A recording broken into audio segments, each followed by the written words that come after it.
ये प्रधानमंत्री का सपना देख रहे हैं। प्रधानमंत्री के पैर के धूली के बराबर ये नहीं है। जिस तरह का विचार रखे हुए हैं, बिहार में अगर जब भी ये मुख्यमंत्री बने हैं तो दिमागी हालत माननीय मुख्यमंत्री जी का ठीक नहीं। वो इलाज करवा ले, समाधान यात्रा नहीं कर रहे हैं, ये व्यवधान यात्रा पैदा किए हैं। प्रत्येक कि प्रधानमंत्री से लेकर सभी जगह चिट्ठी दूंगी। मैं तेजस्वी जी से भी बात करूंगी तो नहीं बात कर पाते हैं। मैं बोल रही हूँ, ये सामने जा रहा होगा मेरी। नमस्कार, आप लोग देख रहे हैं आरबी न्यूज इंडिया और कलाकारों की दुनिया। और मैं इस वक्त हूँ नगर परिषद बैरगनिया के, जी हाँ, असोगी में। और आज से कुछ दिन पहले जो नेपाल में विमान हादसा हुआ था, जिसमें हमारे नगर परिषद बैरगनिया के संजय जायसवाल जी का मृत्यु हो गया था, उसी सिलसिले में आज हमारी सांसद महोदया रमा देवी जी आई हैं और उनका हाल चाल जान रही हैं, उनके माता से जान रही, उनके भाई से जान रही, उनके परिजनों से जान रहे हैं कि आखिर ये हादसा हुआ। और इस हादसे में मैं कहना चाहूँगा कि अभी तक एक भी रुपए का मुआवजे का ऐलान नहीं हुआ हमारे बिहार सरकार की तरफ से, और 4 लोग यूपी के मारे गए और तुरंत हादसे के बाद ही मुआवजे का ऐलान होता है 5-5 लाख रुपए का। तो आइए जानना चाहेंगे हम रमा देवी माननीय सांसद महोदया से कि आखिर क्यों नहीं हुआ अभी तक मुआवजे का ऐलान। यहाँ के जो माननीय मुख्यमंत्री जी हैं, उनके मुख्य सचिव से बात हुई। हमारा फोन मुख्यमंत्री के पास गया है, लेकिन वो हमसे बात नहीं करते हैं। उनको लगता है कि ये कुछ चीनी उनी मीठा नहीं मिलाती है, डायरेक्ट वे में जो काम रहता है वही बात करती है। तो बहुत आदमी जो नेता जो होता है सच्चाई को समझता है, लेकिन वो हमसे बात, मैं कई बार माइक से भी कई सभा में भी बोली हूँ कि ऐसा मुख्यमंत्री हम नहीं देखे कि एक सांसद से नहीं बात करेगा।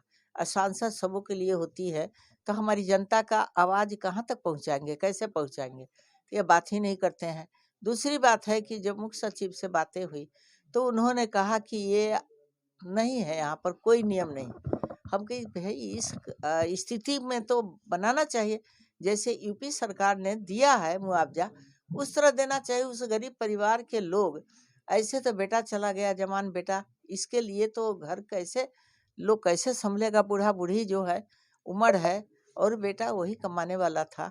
ऐसे परिस्थिति में आप कुछ सोचिए, कुछ ऐसे स्थिति को आप लाइए कि बिहार सरकार को तो 1 देना है, वहाँ तो 4 को दे दिया है, फिर भी आप लोग इतना कठोर दिल से बात कर रहे हैं। हमको बहुत तकलीफ हुआ। उसके बाद हम कहे हम अपने पीएस को कि आप ऐसा कीजिए कि चिट्ठी बनाइए और जो कॉपी लेकर ये आए हैं सारे कॉपी संजय जायसवाल का, वो सारे चीज को लगाते हुए प्रधानमंत्री से लेके और बिहार के मुख्यमंत्री जो अधिकारी बना हुआ है उसको और डिप्टी सीएम को भी मैं देने का काम करूंगी। अगर सफलता मिलना होगा तो हमको केंद्र में प्रधानमंत्री जी से मिलेगा, अन्यथा ये इतना दिमाग ही नहीं है इसके पास, खत्म। तो मैं जानना चाहता हूँ मैडम, आपदा प्रबंधन जो होता है वो किस लिए होता है? ये भी कहे आपदा प्रबंधन से कहें कि देने का काम कीजिए। मैं भी कही कि आपदा प्रबंधन में तो रहता है कि ऐसे परिस्थिति में देने का, तो नहीं कोई प्रबंधन नहीं। पता नहीं उसके दिमाग में क्या है, समझ में नहीं आया। मैं ये भी बात कही उससे तो दिलवाइए।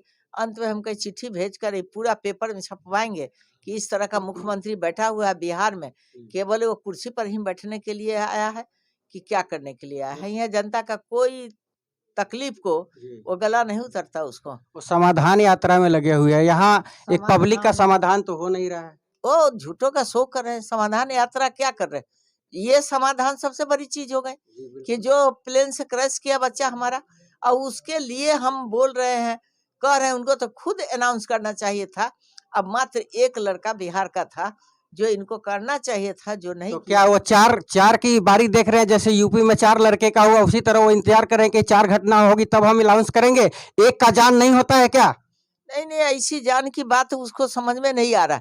वो समझ रहा है कि चलो ऐसे ही टाले, उसका दिमाग ठीक नहीं, दिमागी हालत माननीय मुख्यमंत्री जी का ठीक नहीं। वो इलाज करवा ले, समाधान यात्रा नहीं कर रहे हैं, ये व्यवधान यात्रा पैदा किए हैं। प्रत्येक आदमी के दिल में ये है कि ये तो काम करने के लिए नहीं। जिस स्थिति में ये पलट कर उधर जाते, पलट के इधर आते, और ऐसे परिस्थिति का सामना करने के लिए जनता स्वयं तैयार हो गई है कि अब इनको कहीं जगह नहीं दिया जाएगा। ये प्रधानमंत्री का सपना देख रहे हैं। प्रधानमंत्री के पैर के धूली के बराबर ये नहीं है। जिस तरह का विचार रखे हुए हैं, बिहार में अगर जब भी ये मुख्यमंत्री बने हैं तो हम लोग के सहयोग से बने हैं, बीजेपी के सहयोग से बने हैं।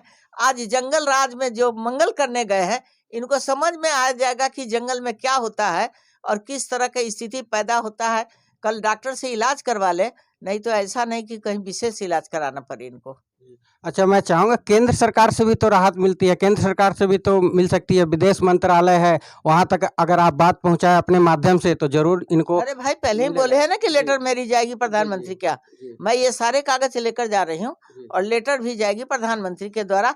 मैं बोलती हूँ कि प्रधानमंत्री से जितना हो सकता है मैं कराऊंगी, ये पत्थर दिल से नहीं हो पाएगा। और इस घर का देखने वाला कोई नहीं है मैडम। मैं चाहूंगा कि उनके छोटे भाई है, अगर उनको कोई नौकरी मिल जाए सरकार के माध्यम से तो इस घर का परवरिश हो सके। अब तो वो पढ़ाई लिखाई की बातें होगी कि कितना पढ़ा है और पढ़े, 12वीं का क्या काम होगा। जब तक ले कुछ अपने को नहीं बनाएगा तो क्या करेगा। और उसके बाद ही कंप्यूटर का युग आ गया है, तो ऐसा करना माने हम गलत नहीं बोलते, जो बोलेंगे सही बात बोलेंगे। तो दे दीजिए। बिहार की जनता आपको चाहती है कि आप अच्छा कार्य करें, पूरे बिहार के लिए सोचे, तो इस गरीब के लिए भी सोचिए। क्या कहना चाहेंगे आप? जी से क्या कहे चाहें, कथी कहे के चाहे छी अपना सरकार से? नहीं खे कोनो देखे वाला, ये लड़का देखे वाला रहला, कमाए वाला, तो लड़का में मर गेलक। तो मैंने हमको गार्जियन सहारा बैठले दे, बा, हाँ सहारा दी, सहारा दे। हमारे गार्जियन, हाँ गार्जियन घर को थोड़ा सा ताकत दे दे, ताकत दे दे। देखिए, हमको जहाँ तक कोशिश होगा मैं करूंगी, जहाँ तक होगा। मैं पहले भी बताई हूँ कि प्रधानमंत्री से लेकर सभी जगह चिट्ठी दूंगी। मैं तेजस्वी जी से भी बात करूंगी, तो नहीं बात कर पाते हैं। मैं बोल रही हूँ, ये सामने जा रहा होगा मेरी आवाज, और जब भी वो अगर देखेंगे तो रमा देवी कभी झूठ नहीं बोलती। इसलिए तकलीफ होता है कि जनता के लिए ही, सेवा के लिए मैं आई हूँ और कर रही हूँ, उनको समझ में आता है। और आपके लोकसभा क्षेत्र के जो है कि नहीं, और क्या क्षेत्र है हमारा, लोकसभा क्षेत्र है, हमारे लोग है ये। चलिए, बहुत बहुत धन्यवाद आपका बात करने के लिए।